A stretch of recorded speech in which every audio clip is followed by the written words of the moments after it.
Good evening, Dr. Tarbutton and fellow students. My name is Bryan Bailey, and I am doing the intro for Shared Vision here for the new course here. I believe, let me go back, refer back to the number here, EDU684, Shared Vision of Learning. A little bit about myself, my introduction. Well, all my teaching experience has been with the Florida prison system, or the Florida Department of Corrections, for the past 11 years, and I've done capacities such as special education, GED, ABE classroom teacher. I've also a certified testing administrator for TABE and GED. I'm also wrote several papers and chaired or served on several committees, in which I've helped set new standards for adult education in the prison system here in the state of Florida. So, and believe me, and there are days in the prison system where you got to have eyes in the back of your head, because there are days you don't know if you're actually going to come home or not. It's how sometimes that dangerous environment can be. So let's talk a little bit about some of my hobbies and what I do. I played high school football. I earned my bachelor's degree at the great and glorious Florida State University here in Tallahassee, Florida. And it was the best 5 or 6 years of my life. That's where I met my ex-wife, who's now deceased. Her and I graduated around the same time, and unfortunately she passed away in a car accident.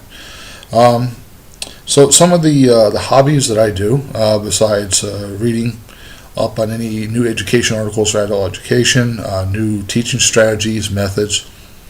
A lot of my friends I knew from high school and college, who are assistant wardens, corrections officers, classification officers, which are also another version of parole and probation officers.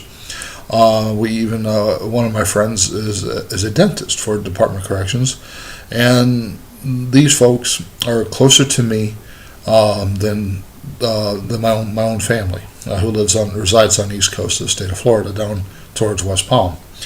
So some of the hobbies that I have, and I have a shared interest with my friends, is a lot of us have college degrees, associates, bachelors, or some of us working on our masters. We do a lot of fishing. We go out into the Gulf of Mexico. We do tarpon, snook.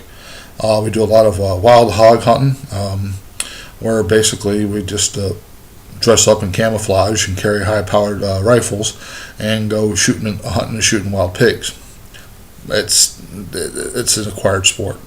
And another bizarre hobby that I have with lots of my friends who work with me at the prison is that once every 2 weeks, maybe every 3 weeks, we all get together at a game store in Sarasota, where we play role-playing games of miniatures on tables, where it's in the Warhammer 40,000 game universe, where we have like these little miniature space marines. And we have like massive battles where we roll dice, and we'll say, okay, this company got wiped out by this laser cannon, and so forth and so forth. Okay, so let's talk about who really inspired me. And I'd opt not to go with a not so famous person, but a person who really stood out in my academic career was Coach Jones. Coach Jones was my algebra teacher and my football coach when I played high school football back in the early 90s. And Coach Jones' teaching styles, his leadership styles, was a cross between transformational and facilitative. Okay, and as for the transformational side of it, he instilled in me a sense of purpose and a meaning to unite for a cause. And quite honestly, if it wasn't for Coach Jones, I probably would end up in a lot of trouble myself. And as for the facilitator side of it, he always taught me, and a lot of my friends from high school, and I also went to college with, that you got to work with the whole part. Okay, prepare for a future, empower people, systems, and the communities. And because of Coach Jones, he really empowered me to have my love of mathematics, social sciences, and that's what I enjoy teaching in the GED, besides writing skills, reading skills, and science for the GED test for my inmates. So now, third part I want to talk about is eventually what is this master's degree going to do for me? Well, eventually it's going to come a day, after I put in a couple more years in the Florida prison system, I would like to become a warden of programs, and where you work as a part of the whole, where you instill a sense of power to your coworkers, the inmates. You're trying to help prepare them to go back to society and the communities that should hopefully let the inmates reintegrate back into their societies.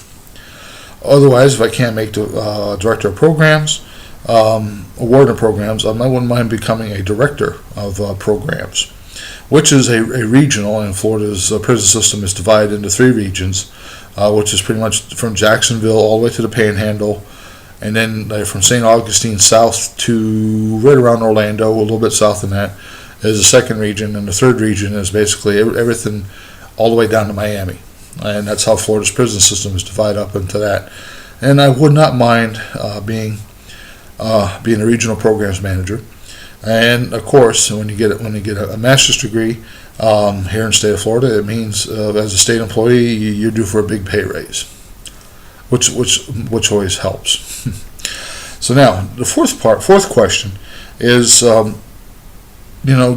a quote from a famous person, and what would it mean to us? Okay, what would it mean to me? So I looked around and I opted to quote General George Patton, who is, according to family legend, he is a distant relative of my grandfather, who was during World War II. General Patton once said, "A good plan today is better than a perfect plan tomorrow." And by this, basically, I would say seize the day, make the best of it, and accomplish something with your students. Okay, and again, it kind of goes back to my personal teaching styles, and my learning style is, or teaching style, or leadership style, I should say, is that you work with the entire group and you prepare them for a future. You empower people. And also a little bit of transformational, where you give everybody a sense of purpose and a meaning to unite for a cause. And since being a corrections educator, and almost all my students are adult men ages 18 to 85, that basically meaning to unite for a cause is that I instill in these inmates a sense of discipline and a sense of respect and self-worth, that you men may have made a mistake, but you're never too old to learn, and you're never too old to earn your high school diploma.